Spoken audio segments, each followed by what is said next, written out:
మీ మెల్లో అది ఆ చైన్ బంగారందేనా? బంగారం. అమ్మ మీ మెల్లో మీ చెవి బంగారమేనా? చెవులు కూడా బంగారం. మీ ముక్కు కూడా బంగారం లేదు.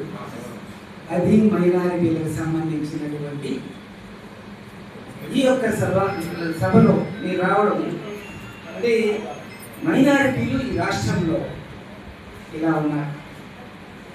మన కుటుంబాలు ఇలా ఉన్నాయి.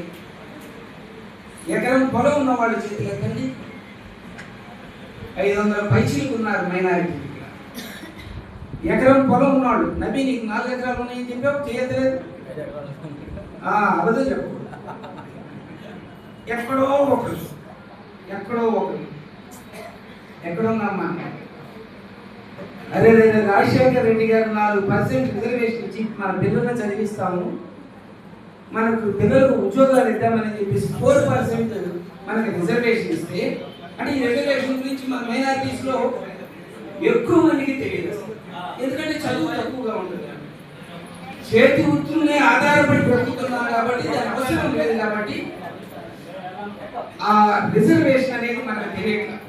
కానీ కొన్ని సంవత్సరాల తర్వాత అయినా మన జాతి డెవలప్ అవుతున్న ఉద్దేశంతో రాజశేఖర రెడ్డి గారు 4% రిజర్వేషన్ పెడితే, మొన్న ఎన్నికల్లో కూడా భారతీయ జనతా పార్టీ అధికారంలోకి వచ్చినాక ఈ 4% రిజర్వేషన్ తీసేస్తామని చెప్పి తెలుగుదేశం జనసేనతో పొత్తు పెట్టుకొని వస్తే,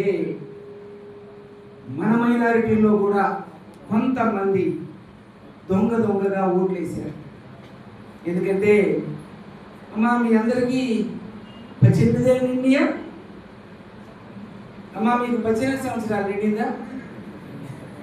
మీకమ్మా 18 అది తప్పుగా అనుకోవద్దు, ఆడవాళ్ళ వయసు అడగకూడదు.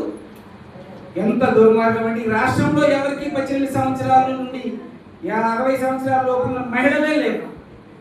ఎందుకంటే 18 సంవత్సరాలు నిండితే 1500 ఇస్తానని చెప్పేసి నెల 1500 ఇస్తానని చెప్పారు. మీకు వచ్చినాయా? రాలేదంటే 18 ఏళ్ళు నిండా మీరు 16 ఏళ్ళు 17 ఏళ్ళు ఎందుకంటే ఆయన వద్దు చెప్పండి చంద్రబాబు నాయుడు గారు ఖచ్చితంగా ఇక్కడ ఏదో